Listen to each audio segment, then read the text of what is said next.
We back and we back. Zeus P, Tank Juice. Let the light in, man. It's the 2-hour lunch break, dog. I'm locked in. So turn your speakers up a notch and grab the white gin. And when I'm on the road to the office or the crib, it's Big Zeus, St. Jude, the ones I wanna hear. This is that 2-hour lunch break live from Lady Bird J Lake. Coming to you live, putting on for the city. This is that 2-hour lunch break live from Lady Bird J Lake. And it's coming home to Texas. It's coming home all the way to Austin, Texas, baby. And welcome back to another episode of the 2-hour lunch break, man. A podcast for Austin, from Austin, recorded right here at DAWA Studios. I'm your host, Trotwood Zeus, and today's guest is someone who's been making serious waves in the city with a sound that's fresh, honest, and rooted in real experience. Originally from the Sherwood area in Baton Rouge, Louisiana, he started writing music at 15, grew up surrounded by gospel and poetry, and has turned that foundation into a one-of-a-kind voice in Austin's music scene. He's performed at South by, ACL, and now he's gearing up for the release of his brand new 4-song EP called 9481 West, dropping August 15th. His latest single, Magnolia, is already out now. If you haven't added it to your summer playlist, you're slipping. Whether he's rocking the stage or giving back to the community, he brings the same fresh energy, focused and full of heart. Please welcome to the show. We got the homie, ShxwnFresh, man. How are you doing today, bro? What's probably what to do? Man, good, man. Glad to have you on the show. I know we were talking off air, man. You know, first off, shout out to you for, taking time out of your busy schedule. We know you got a lot on your plate, man, so we appreciate you pulling up to, chop it up, talk about your projects and all that other stuff, man. So, while we here, man, let's go ahead and get to it. Let's talk about your background, right? Yeah. So, Baton Rouge, Louisiana, man. What was life like in Sherwood, man? Talk about that experience a little bit. Man, back at home, man, life was pretty cool. It was chill for the most. A lot of I wouldn't say a lot of struggle, Okay. but you surrounded around a lot of poverty in a sense, So Gotcha. not too many opportunities, job opportunities, not too many positive things going on. So but besides that, it was beautiful growing up, being able to be around certain people, being able to grow with people, and just learn the groundwork of a lot of this stuff. So, Gotcha. So I know, when we were doing research up on you, and I know it said the poetry was your first creative outlet. Yeah. Right. So do you remember like the first time, it helped you process or something, or, you were able to like turn it into some lyrics? Like, what was that like? Well, the first time I did poetry, I was in elementary school, and we had a contest, Okay. Poetry contest throughout the whole school. Every grade had a, they could turn in different, submissions. Right. And at that point, I'm drawing up, saying different things, and I ended up winning. Okay. Just randomly winning. Yeah. And they did the whole party and things like that. But at that moment, I knew like, damn, well, maybe I got something, And I've always just liked it, poetry. I liked it, the wordplay. I liked it how it, was put together. Took that into writing the music, writing lyrics, doing songs, started making the songs, and boom, here I am, so. Okay, so piggybacking off of that, Yeah. I know you wrote your first songs around 14, 15, Yeah. right? At that age, man, what are your songs even about? You know what I'm saying? What do you talk about at that point? Man, the songs, it's funny because we just hanging out with the homies, man, and we, one of my partners had this small laptop, man, one of the cheapest laptops you could find at the time, and he had some headphones, and we would just get a beat from Boosie, get a beat from Kevin Gates, and just remix the beat, and at that point we just talking about anything that come out of mind, anything that sounded good. Gotcha. Okay, so question for you though. Yeah. I know, looking to your background, I know you had once talked about you kind of dealt with a bit of homelessness at a point in time, right? Yeah. Talk about that experience, and how did that affect you as an artist? Yeah, man. Just being young, being foolish, literally around the same time as making the music. And my first music is around the same time. Being foolish, just doing stuff, getting kicked out of your home because of your foolishness. So it went from that to I might have been homeless for like 4 seasons, man. Oh, wow. Okay. And with my fam, it was my mom, my sister, and brother, and things like that. we might have stayed at the park or something like that a few times, and you know, just was in that element. But yeah, we ended up coming out of it. Gotcha. Okay, good. At least good thing is you were able to come out on the other side. Yeah, for sure. You know what I So mean? a lot of people, you know, don't have that drive, you know, just that community to help them with that. You know, we had that. So, you know, it was kind of tough for that moment, but, you know, God is good. So. Gotcha. Yes, sir. So, you know, you grew up in Baton Rouge. Yeah. Now you in Austin, though. Yeah. Right. So what even brought you here? And, like, you know, what are the differences between, you know, your experience in Baton Rouge and being in Austin? Man, what brought me here was the music, you know, and I was coming back and forth from Baton Rouge to Austin with Tank Crew. And we would, at the time it was like COVID. It was COVID, so everything was closed. Everything was, you know, shut down. So we would come here and deliver food to, you know, black and brown kids, you know, the underserved ones. Yeah. Come through, give them groceries and stuff like that for the house while they're out of school. And at that point in time, when we were coming back and forth, we like, okay, well, we got a show here tonight. Might have a show here tonight, right? And we started saying, well, shoot, it's getting kind of expensive just coming here for the weekend. We just might as well come stay. Right, you're like, and at that point, we was going back and forth, but I told myself, man, if I ever get the chance to move down there, I will, you know. And like I say, COVID ended up hitting, just gave me the opportunity to come in and, you know, put my feet in the ground. Gotcha. Yeah. Gotcha. Okay. So I know you've been here since COVID, so that's 5 years, right? So that's for you know, an artist, that's a good amount of time. Yeah, yeah. Right. So, you know, how has your time being in Austin you know, kind of challenged you and also like affected your sound? Well, it's different because going back and being in Baton Rouge, man, it's a certain sound that they like. It's a certain sound that they're looking for. And if it's not that, you just gonna have to sit on the bench, you know. Right. It's just like that. Nobody's really much open to new sound, Yeah. you know. But being here shaped my perspective because you have people that will listen, that's open, that has their niche of music. Everybody has a niche down here, like it's to where they like something, you know. Yeah. So you know, I came down here and I realized, damn, it's so much love getting showed. You know, let's just keep going, and that's definitely the difference, man. They don't, you know, show as much love in Louisiana as they do here in Austin. So yeah. So, you know, speaking of Austin, you know, Austin is known for you know, being an eclectic city, you know, keep Austin weird, all of that, right? So how do you see yourself fitting in or even shaking up, like you know, the city's music scene? That's a good question, honestly. Just fitting in with the music, you know, it's different. You know, it's not your standard, you know. I'm a hip hop artist, but I actually call myself a hip hop and rock, you know, just because it's different sounds, different music that I can make. Right. And that's you really ain't gonna find that in BR. So it's I feel like it could fit here. It's weird, it's different, you know. It can, you know, be its own thing, and it has, you know. So people come out to the show and they like it. So, Gotcha. Yeah. Okay. So I know I was saying in the intro, you performed at South by, you performed at ACL, man. So far since you got here, what's your favorite moment performing in the city? My favorite moment performing in the city, it might be ACL. You know, I like the love that they show for ACL. You know, I like the you know, they what else you need? You need this, you got it. You know what I'm saying? I love that's the perfect feeling for an artist. So I really liked that. You know, South by Southwest is pretty cool. You know, I like the perks. I like the things that you can do. But ACL is pretty. Gotcha. One. Gotcha. Okay, so kind of shifting gears a little bit, man. Let's talk about you specifically. Okay. So let's talk about the name ShxwnFresh. Yeah. Right. So what's the meaning? What's the meaning behind this? I see the different spelling and all that. What's the meaning? What's the meaning behind the name, and how has that identity kind of evolved over time? Man, the meaning behind the name is I actually got that name from a homie from back then. We had a collective group of people, you know.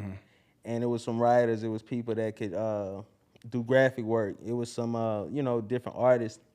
And everybody had a name Fresh, probably like 7 people. Okay. And everybody had a name Fresh because that's what we wanted to produce. We wanted to give that, you know, and everything we did was that. So I was young at the time, man. I might have been one of the youngest people out the group. And ShxwnFresh was there. Like, that was my name, Sean. So ShxwnFresh was there. And, you know, I put the X there because I wanted to kind of change it up, make it a little spicy, you know. Gotcha. So, yeah, that's where it ended up coming from. And from there, it's just been growth and from ShxwnFresh to this one. So Okay. you know, Okay. yeah. So I know earlier we were talking about you know, your roots in poetry. Yeah. In addition to that, you also have like a big gospel influence from your grandfather. Yeah. Right. Kind of talk about that a little bit, and like, you know, how your granddad like kind of influenced your sound. Well, yeah, my grandfather was rest in peace to him, man. My grandpa was a pastor, and he passed away 2015. But we always grew up in the church, you know. Right.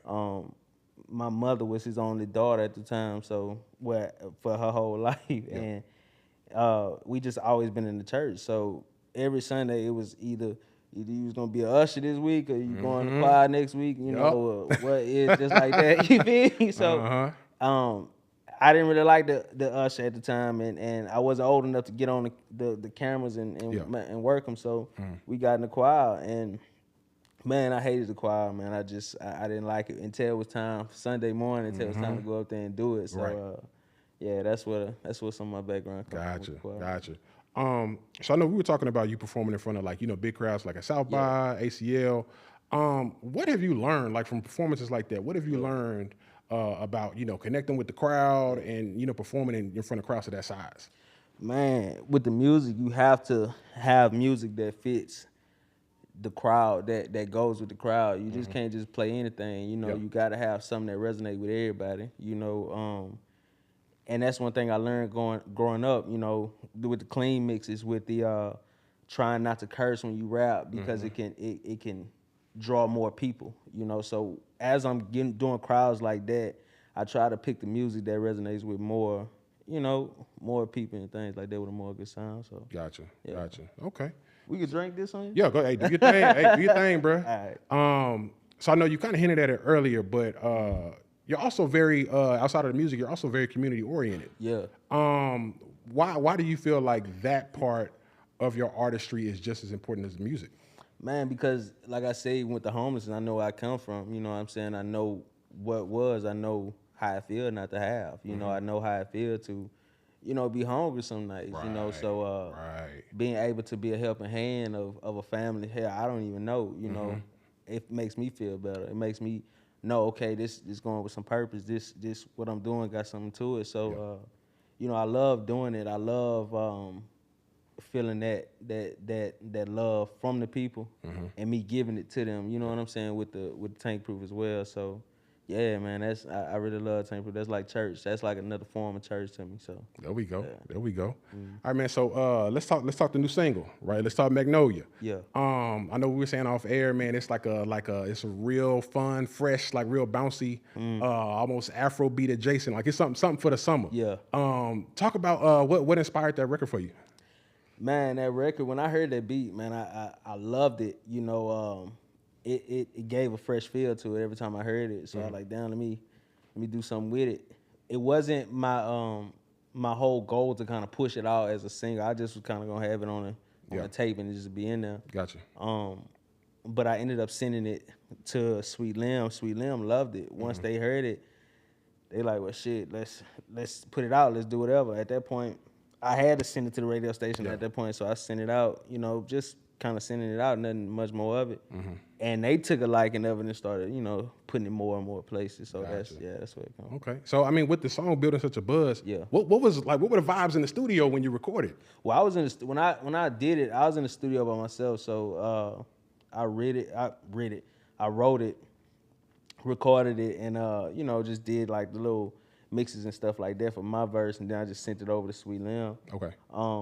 But when I was in there, I'm just vibing. I'm like, bro, this a vibe right here. You know, most of the time I'm like, okay, I like the flow that I was having on that. So like, okay, we're gonna keep this one and we're gonna send it out. So yeah, it was just a vibe to it, man. In the studio by myself. So okay. Yeah. So I know, kind of piggybacking off of talking about Magnolia. Yeah.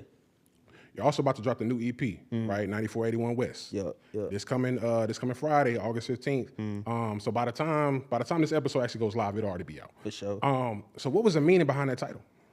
9481 West. That's where I grew up. You know, in Baton Rouge. That's literally where I spent a lot of my time at 9481. Monterey, just being on that side, Villa Del Rey. You know, just Sherwood, just being there. Just man, that's where I grew up. made a lot of my best music, you know, been through a lot of situations, you know, a lot of life-turning situations, a lot of moments that was important to me has been there. So, you know, I had to name it that. Gotcha. That's almost like presenting you. Like Yeah, presenting you to the that's world. that's me for sure. You Gotcha. know, so. Gotcha. Okay. Well, with that said, then, what would you want your listeners to feel like? Since you know this is coming straight from you, right? What would you want them to feel when they hear the EP? I want them to feel the real. Like I want them to feel, you know, like genuine music when they hear it. Certain artists that I listen to, I'm like, man, it sounds so. It sounds so down to earth. You can down and feel the music, you know. And I want to have that perception on my music to the listener. So, man, when they hear my music, I want to be, you know, fresh listen. You know, I want them to feel good. I want them to, you know, mentally feel good. So, you know, yeah, that's how. Gotcha. Now, if somebody has time to only listen like to one track from 9481 West, which one would you recommend that they listen to and why? Man, that's because I love all the songs on there, man, the ones that I chose. But if I had to pick one, it'll possibly be my Cowhide Rugs, you know, Cowhide Rugs, but might as well. Yeah. Gotcha. I about to say that sound real luxurious. You know what I'm saying? Like I like that title. Okay. Yeah, that's number one on the EP. So you know, Gotcha. Okay, so let's talk about the future, right? Okay, so I know doing our research, I know in the past you talked about wanting to build platforms and teach the next generation. Can you kind of expand on that vision a little bit? Like, what are you thinking? Like some nonprofits, or what does that look like for you? Yeah, honestly, if it goes the way of nonprofit, I love that. You know, speaking to some of the kids that actually have a vision in music, you know, that wants to do something in that industry, in the music industry, you know, just being able to see them grow. I'm not gonna lie, bro. I wish we had I had different mentors and things like that was in music, thank God, you know, but I wish other people have, you know, because they'll be farther than where they at, you know. We lack information, so that's our problem, you know, and the game is to be told, you know, so if I can help the next generation with whatever they need, you know, that's where I'm at. So right now, I don't have the nonprofit, but I have the TikTok right now to where it's growing, you know, it's going viral, videos going viral on there, just teaching and showing them what you need to do. You need to have your emails right. You need to have, you know, your rehearsals together. You need to have this and that together. I mean, it's common knowledge to us because we musicians, but some people really don't know that stuff. So, Gotcha. Okay, so piggybacking off of that, right? Yeah. So let's talk work life balance a little bit. Yeah. So I know you got your artistry, you got your, you know, community engagement, you got all these different things, all these different pots on the stove, right? How do you decompress from, you know, doing all these things that you got going? Like I know you gotta, like, you know, on top of that, you gotta manage your relationships, you got family, you got all that stuff. What does that look like to decompress? Do you hit, you know, you hit the gym? Do you talk to the homies? Do you get on the game? What does that look like? Well, that thought right there comes to my head every day. Okay. You know, sometimes I feel exhausted because I know I have so many things I got to juggle, you know, so I try to hit the gym, try to go on a walk. I try to get some meditation time in, just let me lay down and close my eyes and 5 minutes at least, you know, just clear my thoughts, you know, to see where I'm at. Listen to podcasts. I love to listen to podcasts, verses from the music. Just really seeing what I'm thinking about, you know what I'm saying, and seeing what's what. Yeah, it's a lot of times it can get crowded. You feel like it's like, it's too much going on right now. I almost like you on screen where like, but you just hold your composure, see what's what, and know, okay, let me take my time out, take a walk, 10-minute walk down the road. That'll be cool for me, you know. I need that time, that personal time with myself, just to get my thoughts together. As long as that's together, everything else can kind of fall in place. Gotcha. So, I know once upon a time, I know you had talked about, like, you know, manifestation, right? What do you see? What are you manifesting, you know, for yourself right now? Yeah. And also, like, you know, in the future, like 5 years from now, 10 years from now, what are you manifesting for yourself at that point? Well, I love that. I love that manifestation thing because it all starts with a thought, and it's just like a seed, man. You put it in the ground and you water it every day. There we go. You know, ACL was a manifestation. That was that. You know, I remember telling one of my partners, like, hey, you know, I want to do that. I'm coming straight out of Louisiana. There's so many artists in Austin, Texas, you know, Right, so right. you know, it's so many people in line for that, right? And he said, okay, well, today what we're gonna do is we're gonna send one email. We're gonna send an email, and that's the seed, right? I might not hear nothing from this email for 3 months, you know what I'm saying? But we continue to water this seed. Yeah. We sent the email, and at that point, we like, okay, now we got purpose. What we want, we need to see what's going on. And I'm sending the email, but at the end of the day, I'm putting in the work, doing the shows, doing the networking that I need, you know. And man, I would just walk. I would go on walks, man. Bro, it'd get emotional sometimes. I would just go on walks, listen to different people on my podcast, just listen to my thoughts sometimes, you know, just seeing exactly what I want, vision myself, where I wanted to be, what stage that I wanted, and I promise you all that happened. So, yeah, manifestation is powerful. What I got now that I've been thinking about, I wanted to do Austin FC. I wanted to do the heartbeat for Austin FC. Yeah. And for a while, man, it just was kind of tough to get through a threshold, but they ended up hitting me back to schedule it so I can be able to, you know, do my heartbeat and shit like that. So, Gotcha. you know, the word of God is real, man. Faith in, you know, have faith in yourself and have faith in God, man. Anything can happen. There we go. So I know career-wise, man, you know you're definitely like on the uptick. Yeah. Right. So with all that going on, man, how do you stay grounded? Like, does your family hit you up and like try to like bring you down to like, normal? Like, what does that look like? You know, it's different. I always tell my moms, I'm like, man, you know, who I was when I left the house is not who I am now. You know, I'm still DeShawn. I'm still, you know, ShxwnFresh, who I am. You know, but evolving mentally. You know what I'm saying? Physically just changing, you know what I'm saying? You become a different person, you become a different light. Like your perspective is different from the DeShawn from Baton Rouge, and now it's ShxwnFresh in Austin. So it's definitely different. But when I talk to them, they encourage me to keep going. You know, a lot of people strive to do things and they get caught up in whatever they get caught up with and stop. So they just always, you know, make sure I'm, you know, straight. Just, you know, keep going, son. I see you, do your thing. Right. You know, you need us, we out here, whatever. So, you know, yeah. Gotcha. So I know you talked about DeShawn from Baton Rouge, right? Yeah. Where you're at right now, I know you talked about you evolved a lot since then. Yeah. What kind of advice would you give to that 15-year-old DeShawn that had just started taking the music craft seriously? Oh, man. And I could see him. You know what I'm saying? I could see him. I could see his. What I would give to him, have a plan. I say have a plan. Have you know, everybody want to do something. Okay, you want to do it. Have a plan on what exactly you want to do, who you want to be, where you want to go, how you want to live it. And just follow suit. You know, a lot of times it can get hazy. It might not look like exactly what we wanted to be, but just keep going and just keep, you know, keep shooting. Because I didn't, that ShxwnFresh right there didn't know this one at all, you know, so, yeah. Gotcha. Yeah. Gotcha. Okay, so final question of the night, before we wrap up. And I know we actually talked about this off air. Yeah.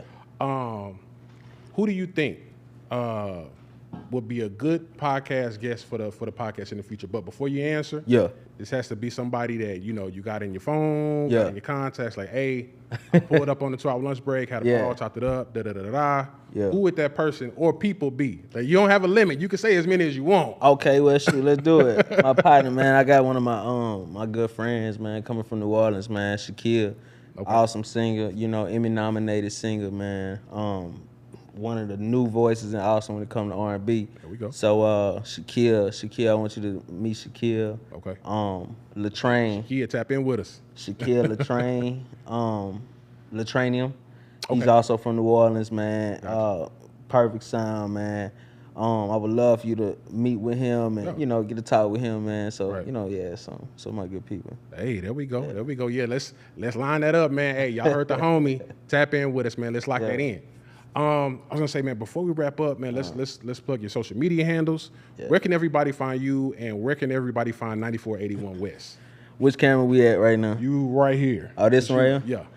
It's your boy ShxwnFresh, man. You can follow me on all social medias, ShxwnFresh, ShxwnFresh. You can follow me on Spotify, Apple Music, wherever. You can find me anywhere, TikTok, all your socials. 9481 West is dropping August 15th on all streaming platforms. Make sure y'all go get that. Make sure y'all add it to y'all playlist and stream it for you, boy. There we go, man. Hey, so, man, this wraps up this edition of the 2 Hour Lunch Break podcast, man. Once again, shout out to the homie ShxwnFresh for taking the time out to appreciate speak y'all. with us. Shout out to our production behind the boards. You can find them at Cafe Yoda on Instagram. Episodes of the 2 Hour Lunch Break are streaming on all DSPs, and you can find us on Instagram at 2HLB Pod and on X at 2HLB Pod. All episodes of the podcast are recorded and produced at DAWA Studios. Thank you for tuning in. We out. Hey. And it's coming home to Texas. It's coming home all the way to Austin, Texas, baby.